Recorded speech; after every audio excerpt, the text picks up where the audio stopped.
بسم اللہ الرحمن الرحیم. السلام علیکم. باخبر سویرا میں خوش آمدید. Good morning to you all. میں صدف عبدالجبار, میرے ساتھ ہیں سائم خان. اور 2 دن سے ہم بات کر رہے ہیں اس حوالے سے کہ پاکستان T20 ورلڈ کپ کا تو حصہ ہے, لیکن کیا اب ہم یہ فیصلہ کر رہے ہیں کہ ہم اس میں شامل ہوں گے کہ نہیں.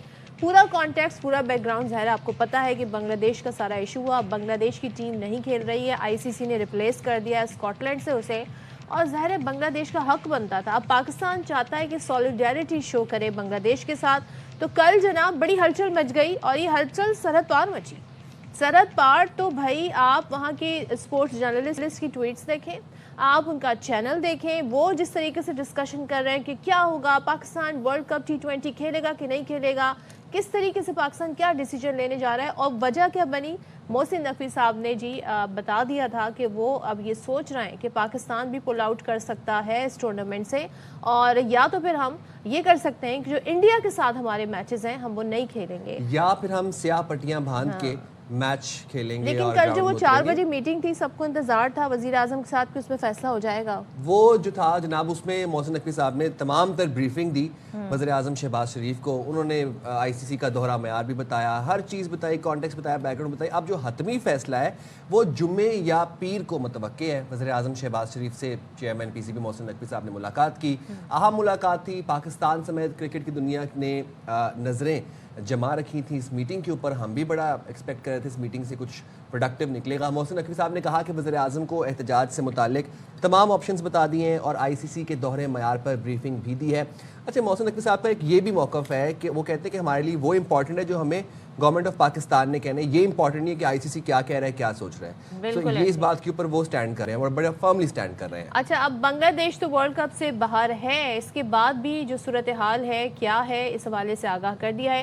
اور ملاقات میں وزیر اعظم نے کہا کہ تمام آپشن سامنے رکھ کر معاملہ حل کریں. ورلڈ کپ سے متعلق پاکستان کے پاس کئی آپشنز ہیں, جن میں بھارت کے خلاف میچ کھیلنے سے انکار, اور وہی بات جو سائم بتا رہے تھے کہ سیاہ پٹیاں باندھ کر ٹورنامنٹ میں شرکت کرنے کا آپشنز ہے, اور پاکستان ICC کو بذریعہ خط اپنا احتجاج بھی ریکارڈ کرائے گا. تو یہ تمام تر صورتحال ہے اس پر. اب پوری جو کرکٹ ورلڈ ہے اس میں کافی ہلچل مچ گئی ہے, اور بھارت یہ سوچ رہا ہے, بلکہ کل میں دیکھ رہی تھی وکرانت گپتا, ان کی باقاعدہ ایک ٹویٹ تھی, محسن نقوی صاحب نے احوال لکھا تھا کہ ان کی وزیر اعظم سے ملاقات ہوئی ہے, اس کے اوپر کہہ رہے تھے کہ واقعی محسن نقوی صاحب ایسا کرنے جا رہے ہیں. ابھی تک وہ یقین انہیں نہیں آ رہا ہے کہ پاکستان اس طرح بھی سوچ سکتا ہے, لیکن اس کے کیا ریپرکشن ہو سکتے ہیں, امپلیکیشنز کیا ہو سکتے ہیں. پاکستان اگر ان تینوں میں سے, چلیں سیاہ پٹیاں باندھ کر کھیلنے میں تو کوئی مذائقہ نہیں ہوگا, لیکن جو 2 آپشن ہیں, ایک یہ کہ ہم اس ٹورنامنٹ سے ہی اپنے آپ کو علیحدہ کر لیں, دوسرا یہ کہ ہم انڈیا والے میچز نہ کھیلیں, تو کیا اس کے امپلیکیشنز پاکستان پر ہو سکتے ہیں. اور ورلڈ کپ ٹورنامنٹ پہ ظاہر اثر پڑے گا. پاکستان انڈیا کا میچ دیکھنے کے لیے آپ سوچیں, پہلے سے ہی سارے ٹکٹ جو ہیں وہ بک جاتے ہیں, بڑا پیسہ لگتا ہے. براڈ کاسٹرز جو ہیں وہ کہیں گے جی پھر مزہ کیا آئے گا اگر پاکستان نہیں کھیلے گا. اور نہ صرف براڈ کاسٹرز, شائقین کرکٹ روایتی حریف ہیں بھائی بھارت اور پاکستان, تو وہ ویٹ کر رہے ہوتے ہیں پورا سال پاکستان اور بھارت کا ایک گراؤنڈ مد کا. تو بات کر لیتے ہیں, ہمارے ساتھ اسپورٹس جرنلسٹ نجیب الحسنین صاحب موجود ہیں. بہت شکریہ نجیب بھائی, آپ نے باخبر سویرا کے لیے وقت نکالا. بتائیے گا, اب ورلڈ کپ میں شرکت کا فیصلہ پیر یا جمعے کو متوقع ہے, کیا لگ رہا ہے آپ کو, کیا فیصلہ ہوگا؟ 3 آپشنز ہیں, یا تو پاکستان وڈرا کر لے, یا پھر انڈیا کے ساتھ میچ نہ کھیلے, یا پھر سیاہ پٹیاں باندھ کے گراؤنڈ میں اترے. کیا لگ رہا ہے آپ کو؟ دیکھیں, سب سے پہلی بات تو یہ ہے سائم اور صدف کے دنیا تو ہلاتی ہے, یہ پہلی بار ہوا ہے. پاکستان کا نا بڑا ایک اپولوجیٹک طریقہ کار رہا ہے اس سے پہلے تمام بورڈز کے ساتھ, کہ ہم اس امید پہ کہ انڈیا آگے ہمارے ساتھ بھی اسی طرح کے تعلقات نبھائے گا, اس پر ہم چلتے رہے. ہم جاتے رہے کہ اگلی بار آپ بھی آئیں گے, وہ نہیں آتے تھے. وہ ہم کو ہر بار ایک لالی پاپ دیتے تھے کہ ہاں یہ کر لیتے ہیں, MOU سائن کر لیتے ہیں, فلانا کر لیتے ہیں, ٹھیک ہے یہ تو ACC کا ایونٹ ہے, ICC کے ایونٹ میں تو ہم کو آنا ہی پڑے گا. اس طرح کی ساری باتیں کرنے کے بعد اینڈ میں ان کی ایک لائن ہوتی تھی, سبجیکٹ ٹو گورنمنٹ اپروول. اب وہ جو دنیا کے ساتھ کر رہا تھا پاکستان نے ان کے ساتھ کیا ہے, اور اس کے بعد سب کی دنیا ہل گئی ہے. دیکھیے, بنگلہ دیش کا نقصان تو ICC برداشت کر سکتا ہے, وچ از انفیئر, بٹ میں پھر یہ کہوں گا کہ ایک چھوٹا بورڈ ہے, ایک چھوٹی ٹیم ہے, اس سے اتنا بڑا امپیکٹ نہیں پڑے گا. لیکن کیا پاکستان کو برداشت کر سکتا ہے پاکستان کا نہ ہونا, پاکستان کا میچ نہ کھیلنا, پاکستان کی جگہ کسی اور ایک چھوٹی ٹیم کو لے آنا, جیسے بنگلہ دیش کی جگہ اسکاٹ لینڈ آ گئی ہے. It's a joke. World cup کا سارا مزہ ہی خراب ہو جائے گا. محسن نقوی صاحب بار بار وہاں پہ جب بات کرتے ہیں تو ایک بات رجسٹر کرتے ہیں کہ اگر انڈیا پاکستان کے میچ کی ویلیو ہے اور یہ ایک ہائی ویلیو گیم ہے تو یہ آپ کے اکیلے کھیلنے سے تو نہیں بن رہا, یہ دونوں کھیلتے ہیں تبھی بنتا ہے. تو یہ ریئلائز کرنا کہ ہماری امپورٹنس کیا ہے اور ہم کو کس طرح سے چلنا ہے, یہ بڑا امپورٹنٹ ہے. ٹھیک ہے, لیکن سیئنگ آل دیٹ میں یہ مانتا ہوں کہ ورلڈ کپ کا بائیکاٹ کرنا should never be an option. ہمیں ورلڈ کپ کھیلنا چاہیے, ہمیں مقابلہ کرنا چاہیے, ہمیں اپنا پروٹیسٹ رجسٹر کرانا چاہیے, کیونکہ ہم حق کا ساتھ دے رہے ہیں. ہم یہ بات کر رہے ہیں کہ بنگلہ دیش کے ساتھ زیادتی ہو رہی ہے, کیوں ایک ملک کو الگ ٹریٹمنٹ مل رہا ہے. کیوں یہی بات جب انڈیا کہہ رہا تھا چیمپئنز ٹرافی میں تو ان کو دبئی کا وینیو پرووائڈ کیا گیا, ہماری تو پوری چیمپئنز ٹرافی خراب ہو گئی. تو پھر جب بنگلہ دیش کہہ رہا ہے کہ وہ وہاں سیف فیل نہیں کر رہے تو پھر یہ کہہ دینا کہ نہیں نہیں آپ کو تو یہیں کھیلنا پڑے گا, نہیں تو ہم آپ کی جگہ کسی اور کو لے آئیں گے, یہ تو انفیئر ہے نا. تو پاکستان کے پاس جو آپشن ہے اپنا پورا پروٹیسٹ آج تک رجسٹر کرایا ہے, چاہے 14-2 کی ووٹنگ رہی, پاکستان اس بات پہ کھڑا رہا ایک پرنسپل اسٹیٹمنٹ کہ جب انڈیا کو یہ فیور ملتی ہے نیوٹرل وینیو والی تو بنگلہ دیش کو کیوں نہیں ملتی. یہ بھی ہم نے کر لیا. اور ورسٹ کیس سینیریو میں کہ انڈیا کا میچ بائیکاٹ کرنے کا, اس میں آپ یہ کہہ سکتے ہیں کہ obviously انہوں نے کھیل کو داغدار کیا ہے, ہم سے ہاتھ بھی نہیں ملایا, اور پھر اس کے بعد اب یہ سارا جو چل رہا ہے اور جس طرح سے بنگلہ دیش کے ساتھ ہوا ہم ان کے ساتھ نہیں کھیلنا چاہ رہے, یہ ایک ایکسٹریم کیس ہے. اس کے علاوہ مجھے لگتا ہے پاکستان کو پورا مقابلہ کرنا چاہیے, جانا چاہیے, کھیلنا چاہیے, پروٹیسٹ رجسٹر کراتے ہوئے. یہ آپ نے بالکل ٹھیک کہا نجیب, اور شاید ہاشمی بھی ہمارے ساتھ ہیں, ذرا ان سے بھی جان لیتے ہیں. اب یہ تو فیصلہ کیا ہوگا, یہ تو محسن نقوی صاحب نے یہ کارڈ بڑے کلوزلی اپنے دل سے لگا رکھے ہیں, یہ ہمیں شاید منڈے تک ہی پتہ چلے. لیکن شاہد صاحب ذرا مجھے بتائیے گا, اوور آل آپ کی تو انٹریکشن بہت ہے, جو ہمارے دیگر اسپورٹس جرنلسٹ ہیں, اینالسٹ ہیں, یا ہمارے جو سینئر کھلاڑی ہیں, ان کی اوپینین کیا ہے اس ساری صورتحال کے حوالے سے؟ دیکھیں, کچھ لوگ ہوتے ہیں جذباتی, کچھ لوگ ہوتے ہیں ریزنیبل. جو جذباتی لوگ ہیں, نجم سیٹھی نے کہا, راشد لطیف نے کہا, بہت سارے لوگوں نے کہا کہ نہیں نہیں اسٹینڈ اپ, بائیکاٹ کریں, ختم کر دیں, یہ ایک جذباتی فیصلہ ہوگا. دوسرا ایک جو ریئلسٹک فیصلہ ہے وہ یہ ہے کہ آپ جائیں, کھیلیں, اپنا پروٹیسٹ آپ نے رجسٹر کرا دیا, آپ نے ان کی سنسنی پھیلا دی, ان کے دانت کھٹے کر دیے, ان کو جواب دے دیا, ان کو بتا دیا کہ ایک ممبر ملک سے اگر ڈسکرمنیشن, امتیازی سلوک کرو گے تو دوسرا ممبر ملک بھی کھڑا ہو سکتا ہے. اور اگر ایک آدھ ملک اور آ گیا تو پھر آئندہ سے یہ تحریک, یہ سارا جو کیوس ہے یہ زیادہ بڑا ہو جائے گا. لیکن اگر آپ نہیں گئے تو آپ کو فائنینشیل امپلیکیشنز ہوں گی, آپ کو مالی نقصان ہوگا. آپ نے ایک ممبرز پارٹیسپیشن ایگریمنٹ سائن کیا ہے جو ہر ایونٹ کے لیے سارے ممبر ملک کرتے ہیں جن نے شرکت کرنی ہوتی ہے. تو آپ نے ممبر پارٹیسپیشن ایگریمنٹ سائن کیا ہوا ہے, آپ کو فائن ہوگا, $2 ملین کا فائن ہوتا ہے. اور 2-3 وجوہات ہوتی ہیں جن کی بنا پر آپ پل آؤٹ کر سکتے ہیں. ایک تو آپ کو گورنمنٹ کی ایڈوائز ہے, یا اس ملک میں کوئی وبا پھیلی ہوئی ہے, یا اس ملک میں کوئی ہنگامے ہو رہے ہو تو آپ پل آؤٹ کر سکتے ہیں. یہ ساری چیزیں سری لنکا میں نہیں ہیں. آپ آلریڈی سری لنکا میں کھیل رہے ہیں تو آپ پل آؤٹ نہیں کر سکتے. ایک ملک سے کھیلنا وہ بھی بڑا نقصان ہو سکتا ہے. انڈیا سے نہ کھیلنا اس لیے کہ وہ $500 ملین کا ریونیو جنریٹ کرتا ہے. براڈ کاسٹرز جو بھی ممبرز پارٹیسپیشن ایگریمنٹ میں شامل ہوتے ہیں, اگر پاکستان انڈیا کا میچ نہیں ہوتا ہے تو ہوگا ممبرز پارٹیسپیشن ایگریمنٹ میں جب آپ سائن کرتے ہیں اس میں براڈ کاسٹر بھی شامل ہوتا ہے, اور اس کو یقین دہانی کرائی جاتی ہے کہ آپ نے جو پیسے دیے ہیں وہ آپ کی ریکوری ہوگی, سارے ممبر ملک ایک دوسرے سے کھیلیں گے. تو جو براڈ کاسٹر ہے وہ بھی آپ کے خلاف کورٹ میں جا سکتا ہے, ICC بھی. اور کل رات سے انہوں نے انڈین میڈیا میں فلوٹ کرنا شروع کر دی کہ ICC نے پاکستان کرکٹ بورڈ کو بتا دیا کہ آپ کے اوپر بڑے منفی اثرات ہوں گے, آپ کو فائن لگے گا, تو آپ بیان بازی سے گریز کریں اور آپ ورلڈ کپ میں شرکت کریں. تو یہ اتنا آسان نہیں ہوگا, لیکن پاکستان نے ساری چیزیں بتا دی, رجسٹر کرا دیا, ایک ملک کے ساتھ کھڑا ہو گیا. اب اس کے آگے بہت زیادہ پھر پاکستان. اچھا, ایک چیز جو شاہد صاحب نے کہی, نجیب آپ سے میں رائے جانا چاہوں گی کہ کچھ لوگ جذباتی بات کریں. بات اب جذبات کی نہیں رہ گئی ہے, وہی بات جو آپ نے کہی کہ پوری ایک ہسٹری بن گئی ہے انڈیا کی, جس طرح وہ بیہیو کر رہا ہے, اسپیشلی جب سے ICC پر بڑا انفلوئنس ان کا ہے. بات صرف پاکستان سے شروع ہوتے ہوتے اب بنگلہ دیش تک چلی گئی ہے. پہلے جی آئی پی ایل میں ان کے پاکستان کے کھلاڑی نہیں کھیل سکتے تھے, اب بات بنگلہ دیش کے کھلاڑیوں تک آ گئی, پھر ہینڈ شیک تک معاملہ آ گیا, پھر ٹرافی نہ لینا, اور پھر بیانات آنا, پھر جس طرح انہوں نے آ کر ان کے کیپٹن نے آ کر پریس کانفرنس میں پولیٹیسائز بیان دیا, تو کہیں نہ کہیں تو اس چیز کو لگام ڈالنی پڑے گی. کیا یہ جذباتی فیصلہ ہوگا؟ اگر تو یہ ہوتا ہے, جس کے چانسز کم ہے, لیکن کیا یہ جذباتی فیصلہ آپ اسے کنسیڈر کریں گے اسٹل؟ 100% جذباتی فیصلہ ہوگا, کیونکہ دیکھیں جو آپ نے کرنا تھا نا وہ آپ کر چکے.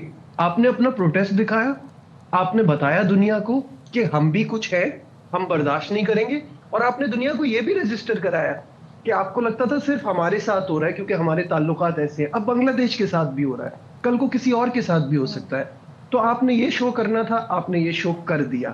لیکن اس سے آگے نا اب کوئی بھی فیصلہ لیتے ہوئے آپ پروز اینڈ کونس دیکھتے ہیں کہ ہمیں فائدہ کتنا ہے اور ہمیں نقصان کتنا ہے.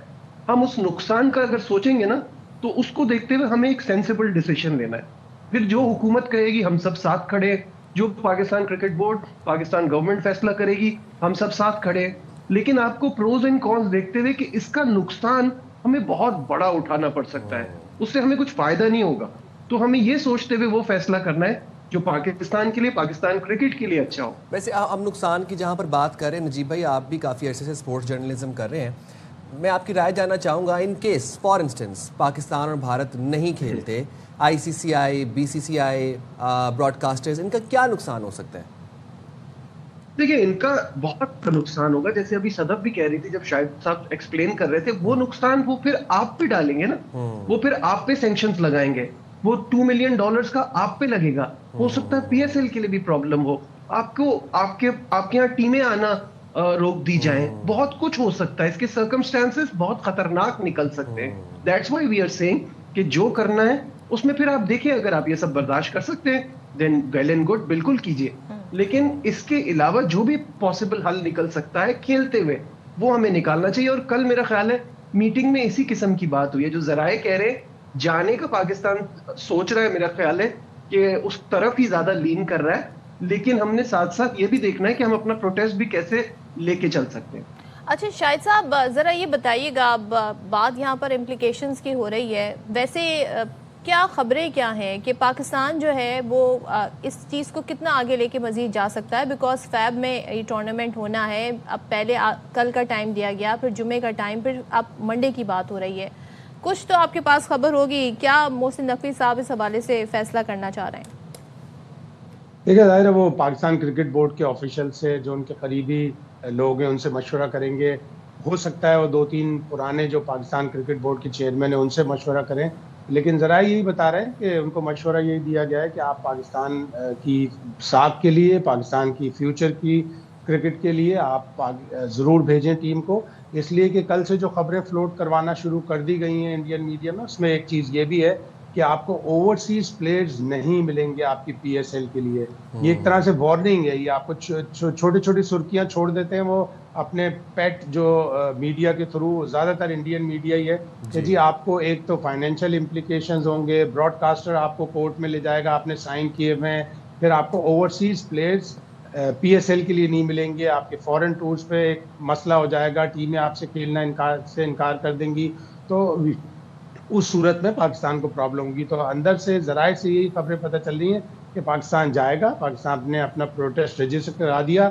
ہاں 1 یا 2 ملک اور ہوتے پاکستان کے تو پھر اس چیز کو لمبا لے کے جایا جا سکتا تھا. تو اب جو آپ کا سوال ہے کہ کہاں تک لے جا سکتا ہے, پیر تک لے جا سکتا ہے, پیر سے پہلے پاکستان فیصلہ. And the sad thing is نجیب, جیسے آپ نے مینشن کیا کہ جو میٹنگ ہوئی 14 میں سے 2 ووٹ تھے بنگلہ دیش کی حمایت میں, تو یہ بھی تو ایک بڑا انفارچونیٹ بات ہے. یہ ریئلائزیشن باقی بورڈز میں کیوں نہیں ہے کہ بھارت کی ناانصافیاں انہیں کیا دکھ نہیں رہی ہیں, یا ان کا انفلوئنس بہت زیادہ ہے بی سی سی آئی کا آئی سی سی پر؟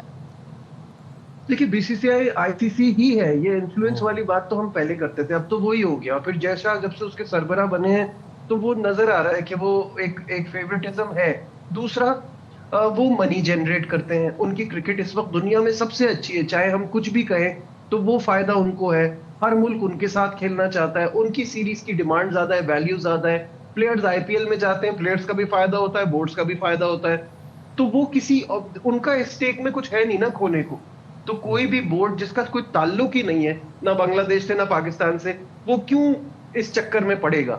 تو سب اپنا مفاد دیکھتے ہوئے, وچ از آئی تھنک رانگ, کہ ایسا نہیں ہونا چاہیے. آپ کو حق کے ساتھ کھڑا ہونا چاہیے. آپ کو کہنا چاہیے کہ جب آپ ایک کے لیے ایسا کر رہے ہیں تو پھر دوسرے کے لیے ایسا کیوں نہیں. لیکن that's the way it is. جو سب سے زیادہ پیسہ جنریٹ کرتا ہے, جس کی سب سے زیادہ ڈیمانڈ ہے, جس سے ہر کوئی کرکٹ کھیلنا چاہتا ہے, اس کی ویلیو ایسی بنی ہوئی ہے کہ کوئی بورڈ اس چکر میں پڑ نہیں رہا. لیکن سیئنگ آل دیٹ اگین, میں کہوں گا کہ پاکستان نے جو اسٹیپ لیا ہے یہ نہ کبھی لیا تھا نہ کبھی کوئی سوچ سکتا تھا. اور ہم نے اس چیز کو ریئلائز کرا ہے. چاہے ہم جو بھی فیصلہ لیں, اگر ہم کھیلتے ہیں, تمام میچز کھیلتے ہیں, ٹورنامنٹ کا حصہ بنتے ہیں, ہم نے اتنا احتجاج ریکارڈ کرا دیا ہے, رجسٹر کرا دیا ہے کہ اب یہ بات سب کو باور ہو گئی ہے کہ جی پاکستان کو آپ ہلکا نہ لیں. جب آپ اس طرح کے فیصلے کریں گے تو ریئیکشن بھی آ سکتا ہے اور ایکول ریئیکشن آ سکتا ہے. بالکل ایسا ہی ہے. اور پاکستان نے یہ چیز شو کی ہے کہ ہماری کچھ ویلیو ہے, اور ہم نہ صرف اپنے ساتھ لیکن کسی اور کے ساتھ بھی وہی چیز ہو رہی ہے, تو اس پہ ہم کھڑے ہیں, جس پہ ہم نے بنگلہ دیش کا ساتھ دیا ہے. بنگلہ دیش تھوڑا پیچھے ہٹ گیا ہے, لیکن ہم کھڑے ہیں پھر بھی. میں یہی بات شاہد بھائی آپ سے جاننا چاہوں گا کہ بنگلہ دیش کے ساتھ جو آئی سی سی نے کیا انجسٹیفائڈ تھا, انفیئر تھا. چلیں ہم نے مورل سپورٹ کے لیے بنگلہ دیش کے ساتھ ہم سٹینڈ کیے, ہم نے ساتھ دیا, سولیڈیرٹی کے لیے ساتھ دیا. بٹ اگر پاکستان اپنے آپ کو فار انسٹنس وڈرا کرتا ہے ورلڈ کپ سے, یا پھر انڈیا کے ساتھ میچز کا بائیکاٹ کرتا ہے, کیا ہمارے ساتھ سولیڈیرٹی میں بھی کوئی بورڈ کھڑا ہوگا؟ کوئی بھی نہیں کھڑا ہوگا, اس لیے کہ انڈیا کی مائٹ ہے. انڈیا جب بھی کسی ملک کا دورہ کرتا ہے تو ٹی وی رائٹس اس ملک کے پاس ہوتے ہیں, اور انڈیا اپنے چینلز کے لیے جب وہ براڈ کاسٹ رائٹس خریدتا ہے تو بے پناہ پیسہ دیتا ہے. پچھلے سال انڈیا کی ٹیم آسٹریلیا گئی تھی, 3 ون ڈے اور 5 T20 کھیلے, اس میں سے بھی بارش کی نظر بھی ہو گئے. اس کے باوجود $60 ملین آسٹریلیا کو ملے ٹی وی رائٹس کی مد میں. 2-3 سال پہلے جب انڈیا کی ٹیم ٹیسٹ میچ کھیلنے گئی تھی, وہ اپنی مرضی سے وینیو چنتے ہیں. وہ کہتے ہیں ہمیں ادھر کھیلنا ہے, ہمیں ادھر کھیلنا ہے. سامنے والی ٹیم مجبور ہو جاتی ہے, کہتی ہے اچھا ٹھیک ہے سر, آپ ادھر ہی کھیل لیں جدھر آپ چاہتے ہیں. تو انڈیا کی مائٹ ہے, اور اب ان کی ٹیمیں بھی اچھی ہو رہی ہیں. ون ڈے میں ان کو تھوڑا سا بھی جھٹکا لگا, ٹیسٹ میں لگا, لیکن T20 جس طرح سے وہ کھیل رہے ہیں ایسا لگ رہا ہے جیسے مریخ پہ کھیل رہے ہیں, باقی ٹیمیں زمین پہ کھیل رہی ہیں. ایک میچ میں 150 10 اوور میں کر لیے. 200 کا جو ہمارا سب سے فاسٹسٹ چیز تھا آکلینڈ کا پچھلے سال کا, وہ ریکارڈ انہوں نے توڑ دیا. تو وہ الگ ہی طرح کی کرکٹ کھیل رہے ہیں. ان کی کرکٹ بھی بہتر ہو گئی, ان کے پاس پول آف پلیئرز بھی زیادہ ہے, ان کی مائٹ ہے, ان کے پاس پیسہ ہے. اس کا مقابلہ کرنے کے لیے 3-4 ملک جمع ہوں گے, تب جا کے ان کی باتیں, جو غلط باتیں ہوں گی وہ رد ہو سکتی ہیں. اگر 3-4 ملک نہ کھڑے ہوئے تو پاکستان اور بنگلہ دیش کچھ بھی نہیں کر سکتے. اچھا, میں آخر میں آپ تینوں سے کوئی کامنٹ لینا چاہوں گی, دونوں سے. نجیب, اب جو تڑکا محسن نقوی صاحب نے لگا دیا ہے, پتہ نہیں اس سے دال میں کتنا فلیور آئے گا. میں ٹورنامنٹ کی بات کر رہی ہوں, لیکن یہ تو طے ہے کہ اب زیادہ ہمیں ایڈونچر دیکھنے کو ملے گا, اب زیادہ اینیمیسٹی ہمیں دیکھنے کو ملے گی. بڑا ڈفرینٹ اسپائس اپ انوائرمنٹ ہوگا اس ٹورنامنٹ میں. جی بالکل, آگ ابھی سے لگ گئی ہے. یہ ٹورنامنٹ بڑا دھماکے دار ہونا ہے. ویسے ہی ہم تو اپنی بات پہلے ہی منوا چکے ہیں. دیکھیں, ہمیں یہ بھی یاد رکھنا ہے کہ انڈیا اپنا ہوم وینیو چھوڑ کے جو ورلڈ کپ کا میزبان ہے, ہم سے میچ کھیلنے سری لنکا آئے گا. تو یہ بات پہلے ہی ہم منوا چکے ہیں. اس کے بعد ہم کسی دوسرے کی لڑائی میں بھی لڑ رہے ہیں, تو ہم نے اپنی امپورٹنس, میں نے جیسے کہا ہے, وہ کلیئرلی دنیا کو دکھا دی ہے.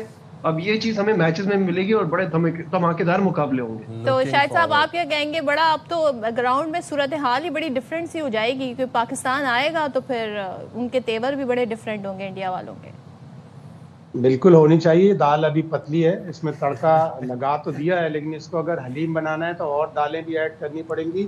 اور پھر پاکستان کو 15 فروری کو میچ جیتنا ہوگا, ان کی پارٹی اسپوائل کرنی ہوگی, سیمی فائنل کھیلنا ہوگا, اور پھر فائنل بھی کولمبو میں ہو. جس طرح انہوں نے ہماری چیمپئنز ٹرافی سے, ہمارا فائنل چینا لاہور میں فائنل ہونا تھا, سب تیاریاں تھیں, وہ انہوں نے بہترین کرکٹ کھیلی. دبئی میں ایک ہی جگہ پہ کھیلی, ایک ہی ہوٹل میں رہتے تھے. ہم بھی کولمبو میں ایک ہی جگہ پہ رہیں, کینڈی جائیں, وہاں سے واپس آئیں, سیمی فائنل کھیلیں, پھر 8 مارچ کو فائنل بھی کھیلیں. چاہے پاکستان انڈیا کا فائنل ہو, لیکن فائنل میں پاکستان ہو, تاکہ ان کی پارٹی سپوائل ہو. بھائی میں تو کہتی ہوں میچ جیتنا ضروری نہیں تو ہم بیٹھ کے یہ نہ کہہ رہے ہوں کہ اس سے اچھا بائیکاٹ ہی کر دیتے. ویسے کیا ہی اچھا ہو کہ اپنی پرفارمنس سے پاکستان پروو کرے اور سیمی فائنل بھی کھیلے, انشاءاللہ فائنل بھی کھیلے. بہت شکریہ شاہد بھائی اور نجیب بھائی, آپ نے بات وغیرہ کے لیے وقت نکالا.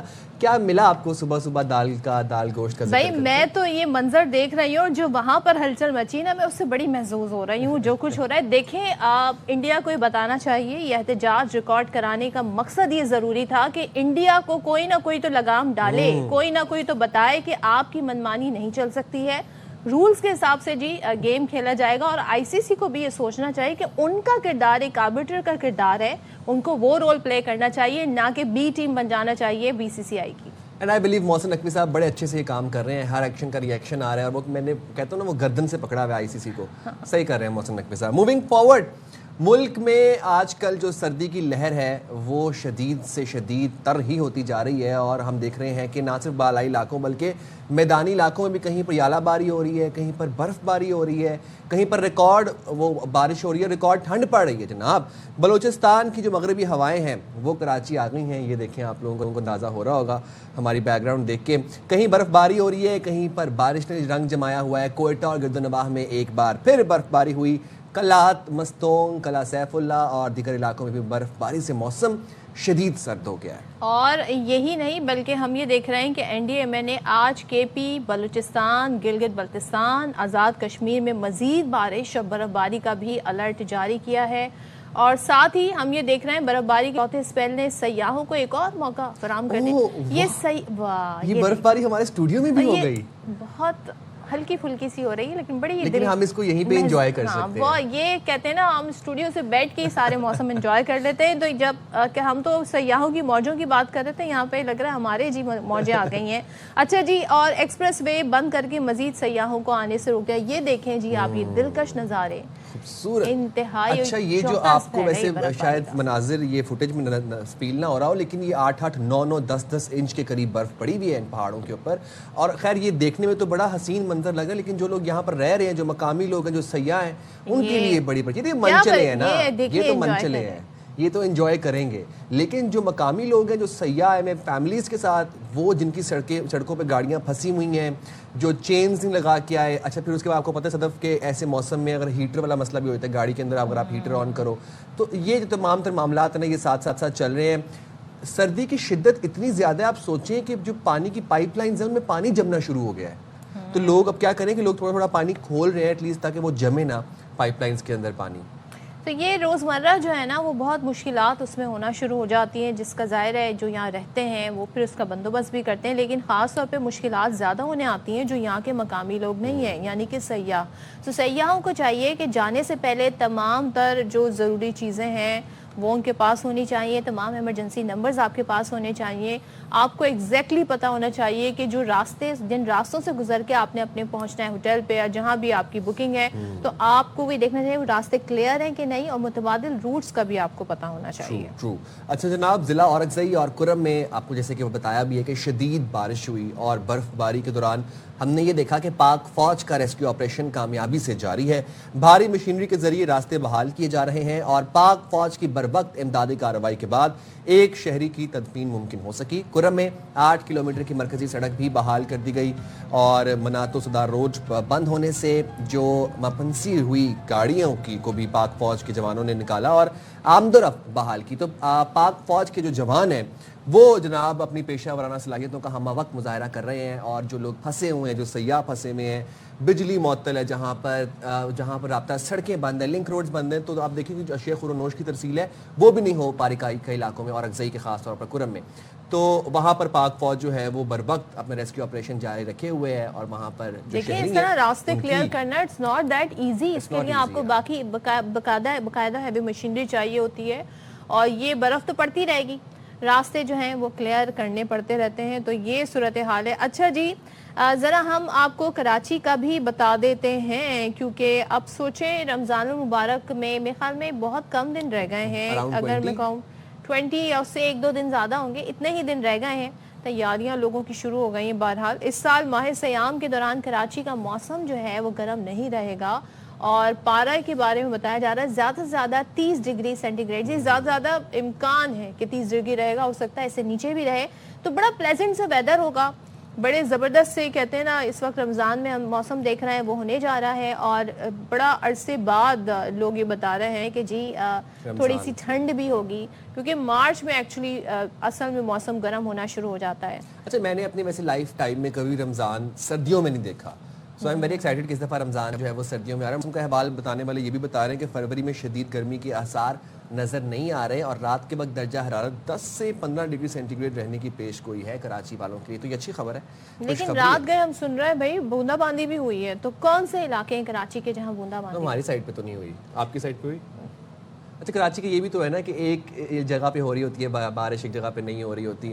بھائی اب سب چھوڑیں، اب ہم آپ کو لیے چلتے ہیں امریکہ، اور ہم امریکہ آپ کو اس لیے لے کے جا رہے ہیں کیونکہ وہاں پر جس طریقے کی برف باری ہوتی ہے، اور برفانی طوفان ایکچولی وہاں پر آیا ہوا ہے، تو وہاں کی کئی ریاستیں ہیں جو اس کی لپیٹ میں ہیں۔ شدید برف باری اور بارشوں کے دوران حادثات بھی ہوئے، 16 افراد جان سے گئے، سینکڑوں زخمی ہوئے، اور 24 ریاستوں میں اس وقت ایمرجنسی نافذ ہے، جس میں Washington, new York, Texas, Oklahoma, new Jersey سمیت درجنوں ریاستوں میں شدید برف باری سے 3000 کلومیٹر سے زیادہ رقبہ متاثر ہوا ہے۔ اور آپ یہ دیکھیں کہ نیو یارک کے دیہی علاقوں میں درجہ حرارت -49 ڈگری تک گر گیا، -49۔ ٹرین اور بس سروس معطل ہے، 16,000 سے زائد پروازیں منسوخ کی جا چکی ہیں، 20,000 تاخیر کا شکار ہیں، اور 12 لاکھ افراد اس وقت بجلی سے محروم ہیں۔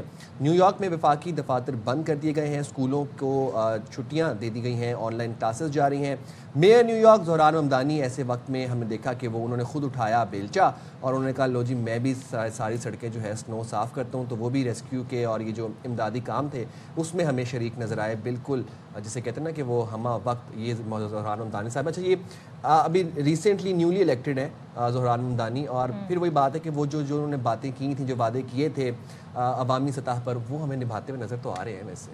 بالکل، اور عوام میں ایسے ہی نہیں ان کی پاپولیرٹی تھی، تو عوامی نمائندہ ہیں تو عوام کی طرح وہ عوام میں گھل مل بھی گئے۔ چلیں جی، ہم یہاں پر چھوٹا سا بریک لیتے ہیں اور اس بریک کے بعد واپس آتے ہیں۔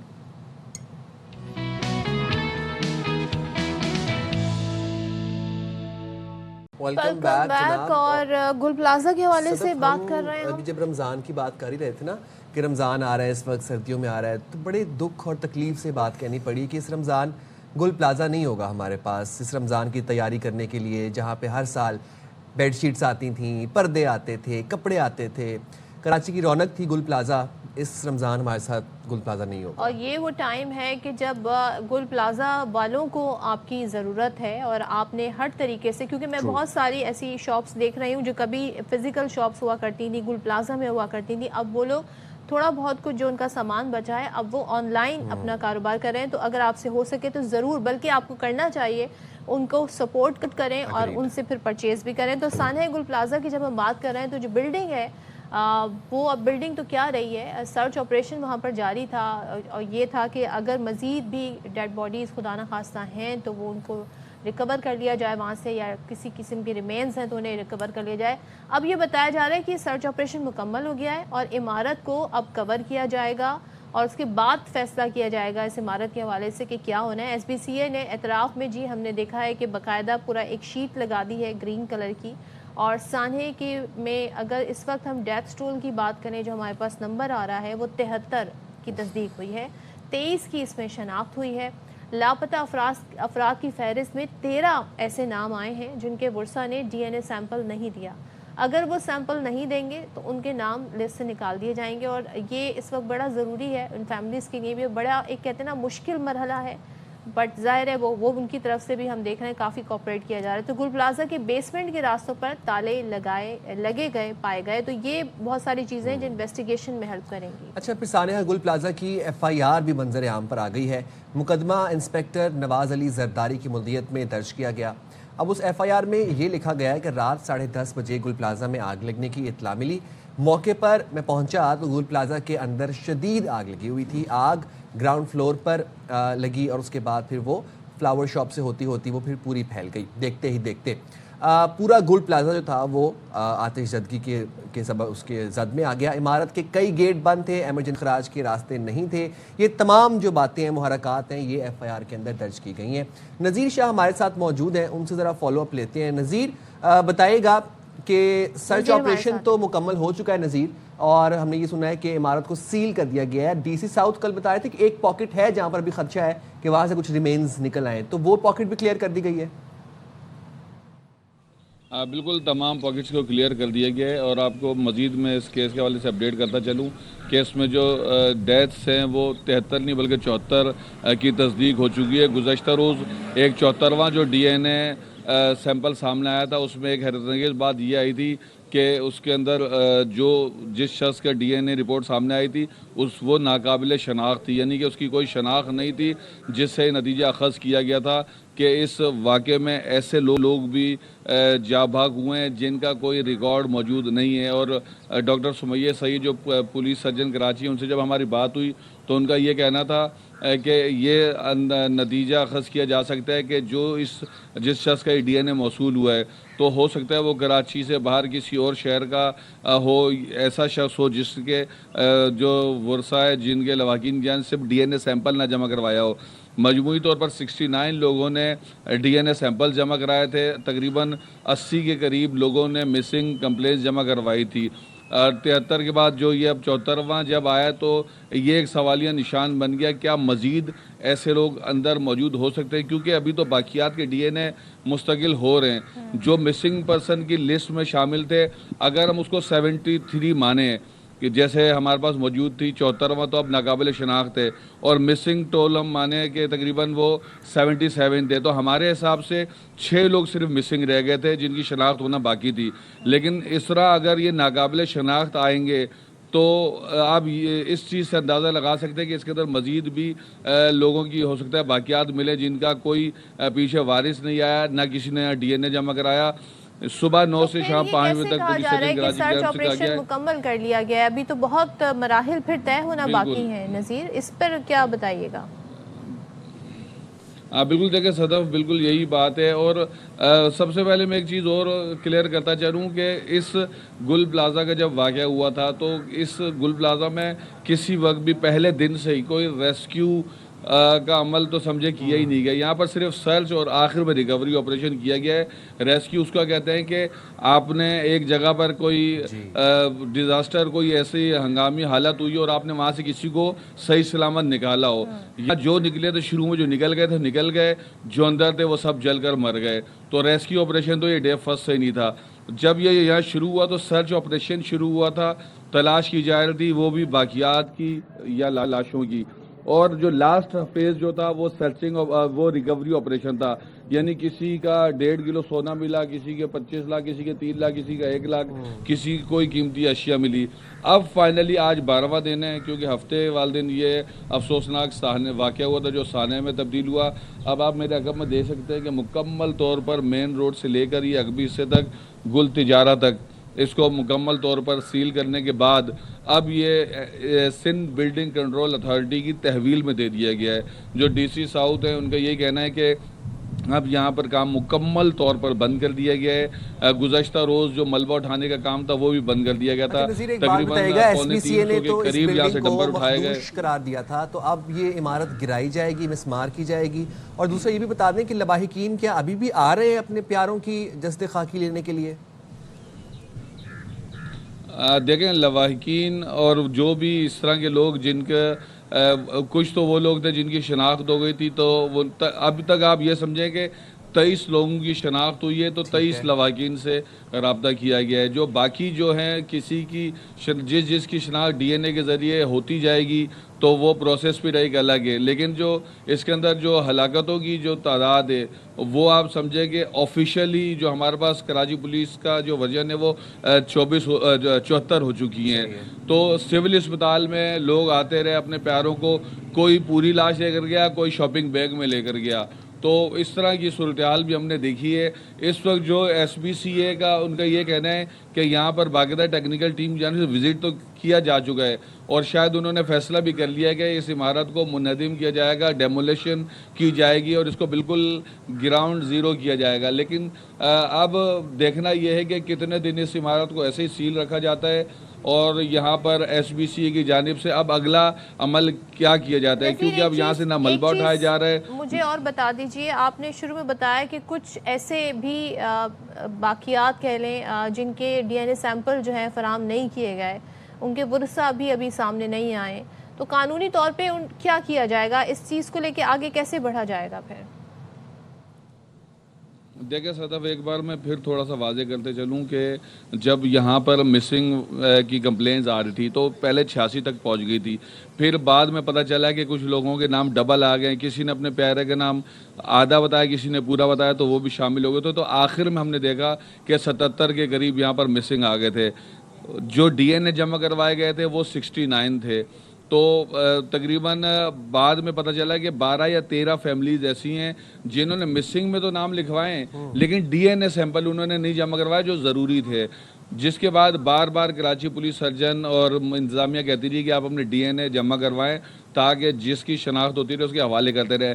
ایٹ دی اینڈ کل جا کر ڈی سی ساؤتھ کی جانب سے یہ کہا گیا ہے کہ اگر ڈی این اے جمع نہیں کروائے گئے, فیملیز نے ڈی این اے نہیں جمع کرایا, تو ان کا نام مسنگ پرسن لسٹ سے ہٹا دیا جائے گا اور یہ تصور کیا جائے گا کہ یہ نام غلط ڈلوائے گئے تھے. اسی طرح کراچی پولیس سرجن سمیہ سید سے ہماری بات ہوئی تفصیلی, تو ان کا یہی کہنا تھا کہ لوگ آئے جن کے پیارے اگر گئے, اور انہوں نے رپورٹ بھی کروائی تھی ہمارے پیارے گئے, صبح 9 سے شام 5 بجے تک جو وہ لیبارٹری میں آ کر اپنا ڈی این اے سیمپل دے سکتے ہیں, تاکہ اگر ان کا کوئی پیارا اس واقعے میں ان سے جدا ہوا ہے تو اس کی تلاش میں پولیس کو بھی مدد مل سکے اور ان کا بھی کام ہو سکے. کیونکہ یہاں پر صرف واحد تقریباً 6 سے 7 لاشیں ایسی تھی جو ثابت حالت ملی تھی, اس کے بعد کسی کا دھڑ ملا, کسی کی ہڈیاں, اور آخر میں وہ صرف پاؤڈر رہ گیا تھا. ایسے ہی ہے, کاپس بن گیا تھا. بہت شکریہ نذیر شاہ, آپ ہمیں اپڈیٹ کر رہے تھے گل بھائی کی ریسنٹ سچویشن سے. تو جناب یہ حالات ہیں, اور ابھی صدف تو ہم گل پلازا کے صدمے سے باہر ہی نہیں آ پا رہے کہ کراچی میں اور آگ لگنے کے واقعات بھی رپورٹ ہو رہے ہیں, اور which is very sad. اور یہی بات ہے کہ دیکھیں آپ کہ کراچی میں ایک بار پھر 2 مقامات پر آگ بھڑک اٹھی. یہ آگ جو تھی وہ ملیر کھوکھرا پار میں ایک سکول اور لانڈھی میں ایک گودام میں لگی. سکول میں آتش زدی کے وقت سکول میں طلبہ موجود تھے, 2 بچے جھلس گئے جنہیں سول اسپتال کے برنز وارڈ منتقل کیا گیا, جہاں ایک بچہ زخموں کی تاب نہ لاتے ہوئے دم توڑ گیا. تو یہ صورتحال ہے. اب یہ بتایا جا رہا ہے جی کہ اب پولیس کا کہنا ہے جو ملیر کھوکھرا پار میں یہ گھر تھا, گھر میں اسکول بنا ہوا تھا اور نیچے رہائش تھی اور بالائی منزل پر اسکول چلایا جاتا تھا. ریسکیو حکام یہ بتا رہے ہیں کہ سلنڈر کی وجہ سے رہائشی کمرے میں آگ لگی جو کمرے میں رکھے دیگر سامان تک پھیلی اور پھر اس نے پورے اسکول کو گھیرے میں لے لیا.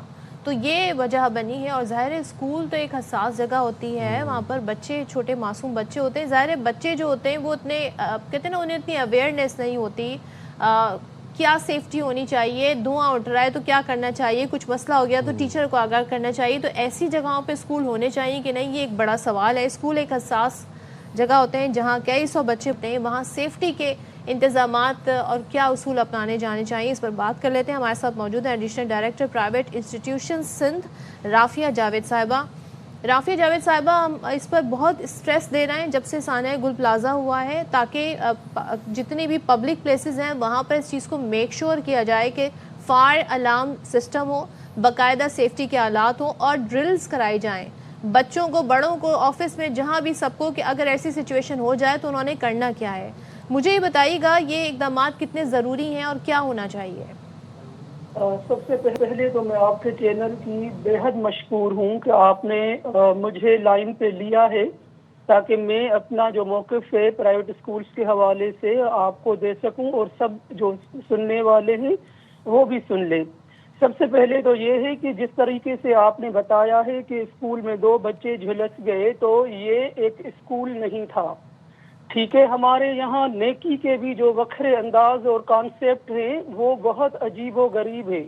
یہ ایک مطلب کمیونٹی نے اسٹریٹ چلڈرن کے لیے ایک just like a coaching centre کھولا ہوا تھا کہ یہ جو بچے گلیوں میں بھٹکتے ہیں تو ان کو جو ہے ہم ایک نان فارمل ایجوکیشن دے سکیں. تو نہ یہ کوئی پراپر رجسٹرڈ اسکول ہے, نہ کوئی ریکگنائزڈ ہے. یہ جسٹ ایک کمیونٹی نے ٹرسٹ نے انتظام کیا تھا نیکی کے جذبے کے ساتھ, لیکن وہ پریکاشنز جو اس کو لینے چاہیے تھے وہ نہیں لیے. دوسری بات, میری انسپیکشن کمیٹی اسی وقت کل گئی تھی 1:30 بجے, وہ وہاں پہنچی, پولیس بھی تھی, تمام ادارے بھی موجود تھے. تو بچہ 2 سال کا جو گھر میں سویا ہوا تھا وہ شہید ہو گیا, جو بہت انفارچونیٹ انسیڈنٹ ہے. اسکول کی جو یہ چلا رہے ہیں انرجسٹرڈ ایک کوچنگ سینٹر, وہ بچے 1 بجے سارے نکل چکے تھے, اور جو اسکول کا مالک ہے گھر کا, اس نے یہ بتایا کہ گھر کے پیچھے والے حصے میں دیوار کے بعد والا پورشن ہے, وہاں پہ کسی نے کوڑا جلایا ہے جو آگ دی ہے. تو یہ ایک اسکول نہیں تھا جو گھر میں قائم تھا. رافیہ صاحب ایک چیز بتائیے گا, یہ تو ایک اسکول کی بات ہو گئی نا, اگر آپ میں صرف کراچی کو ایز ایگزامپل بات کروں, لا تعداد ایسے اسکولز موجود ہیں جہاں پہ بہت ہی کم ایریا پر وہ اسکول بنائے گئے ہیں. یہاں تو نیچے گھر تھا, اوپر بلائی منزل پر اسکول چلایا جا رہا تھا. نہیں تو جو اسکول ہوتے ہیں ان میں بہت تنگ و تاریک جی راستے ہوتے ہیں, چھوٹے چھوٹے کمرے ہوتے ہیں, اور ہر روم کو جو ہے کلاس بنا دیا جاتا ہے. کتنا امپورٹنٹ ہے کہ اسکول والوں کی ذمہ داری ہو کہ ورک شاپ کرائیں, ڈرل کرائیں, متعلقہ لوگوں کو بلائیں, سیکنڈری پرائمری کلاسز میں بچوں کو آگاہی دیں اور اپنے یہاں سیفٹی آلات رکھیں. پہلے تو یہ کہ ان کو اس بات پہ NOC ملنی نہیں چاہیے اس طرح کی جگہوں پر اسکول قائم کرنے کی. تو اوور آل ہمیں کیا کرنے کی ضرورت ہے؟ ہاں صدف, بیسیکلی یہ جو ہے ہم نے سرکولر ایک ایشو کیا ہے جس میں پوری جو گائیڈ لائنز ہیں فائر سیفٹی کی وہ ہم نے ایشو کی ہیں اسکولز کو آفٹر جو یہ سانحہ ہوا ہے گل پلازا کا. دوسری بات یہ ہے کہ یہ جو فائر سیفٹی کے لیے ڈرلز کرواتے ہیں اپنے ٹیچرز کو, اور آپ جو کہہ رہی ہیں کہ چھوٹے چھوٹے اسکول, یہ شروع سے جو ہے وہ کھلے ہوئے ہیں جن کو ہم بند نہیں کر سکتے, کیونکہ ان کے بچوں کی ایفیلیشن میٹرک بورڈ میں ہو جاتی ہے اور جو دوسرے بورڈز ہیں ہو جاتی ہیں, پھر ان کی تعلیم جو ہے وہ ضائع ہوگی.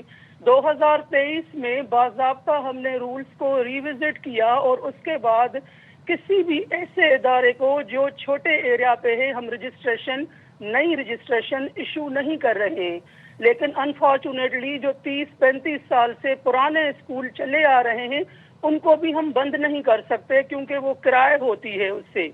باقی جہاں تک آپ نے جو آگ والے کوسچن کو اور سیگمنٹ کو آج اٹھایا ہے, تو ہم نے پوری گائیڈ لائنز پراپر دی ہیں کہ کس طریقے سے بچوں کی ٹیچرز کی اینیول ٹوائس ایئر ڈرل کروانی چاہیے. رافیہ صاحب, ڈرلز بھی ہونی چاہیے, بچوں کو اس حوالے سے سیفٹی پریکاشنری میئرز بھی بتائے جانے چاہیے, لیکن کیا کوئی ایسا محکمہ ہے جو کہ اس چیز کا تعین کرے کہ اگر کوئی کسی بلڈنگ کا اسکول کے لیے خاص طور پر انتخاب کیا جا رہا ہے تو وہاں پر فائر سیفٹی انسپیکشن یا پھر جو متعلقہ فائر بریگیڈ کا محکمہ ہے ادھر سے کوئی انسپیکشن کروائی جائے, پہلے ان سے اپروو کروایا جائے, پھر اس بلڈنگ کو اسکول کے لیے منتخب کیا جائے؟